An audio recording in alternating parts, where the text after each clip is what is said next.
say, for instance, about 1900s, when the globalists started making big factories and they started making sort of tobacco factories, car factories, that kind of stuff. And they thought, how do we get the people to buy more? Because people's attitude in those days was, if it works, keep using it. Make, do, amend we had during the war. And they said, how do we change their perception? So they got Sigmund Freud's nephew to come in, and he had to change, say, for instance, men smoked, right? But the women didn't. He said, how do we change the women to smoke?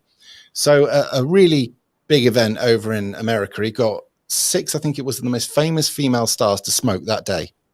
Overnight, that was it. They all started smoking, all the women, right? So you've doubled how many people buy your product. Mm-hmm. With buying cars, this is what you deserve. And this is how we started to do the things. It's not that, you know, you don't fucking need the car. You don't need the bigger house. You don't need to rub his nose in it down the road. Keeping up with the Joneses, you've heard that? Yeah. Well, that was purely consumerism, right? We need to make these outbuy each other, right? Now, say, for instance, everybody's got a house. Yes, also built-in redundancies in these sort of cheap-made products as well, so that they actually fall apart after a few years. So feminism was part of this, right? Now, first wave feminism, great idea, right? I mean, in part, get them to vote. What could go wrong, eh? But anyway, right? So you get them to vote, and they enjoy that, and then you tell her, you say, he doesn't think that you could earn enough money, or you could go out to work or whatever, but you could be independent. She went, yeah, I could be independent. Well, why don't you go out and get a job? So they flood the market with cheap fucking labor. What happens? Now you've got an over amount of people going for the same job. You drop the value of that job.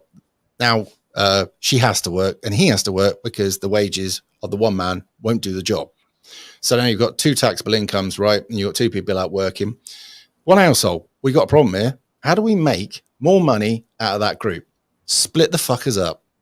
And that's when you start telling a woman she didn't need a man, and a man he didn't need a woman, and you drive the wedge. And this has happened, right? So now you've got 2 households, both consuming, both want a car, both want a fucking holiday, and we're spending even more and even more and even more. And in the end, they devalue also the pound in your pocket. And here where we are. We've had men and women driven apart. Nobody's happy. Don't know our fucking roles. Not having kids anymore because we're thinking about ourselves. We're not thinking about the future. In Ireland, the population dropped that much that they said we actually need immigration. And then they flooded it with, was it 1 million people? Like I said, they would. I said it would take 10 years, but it took 4 or 5 or whatever it was.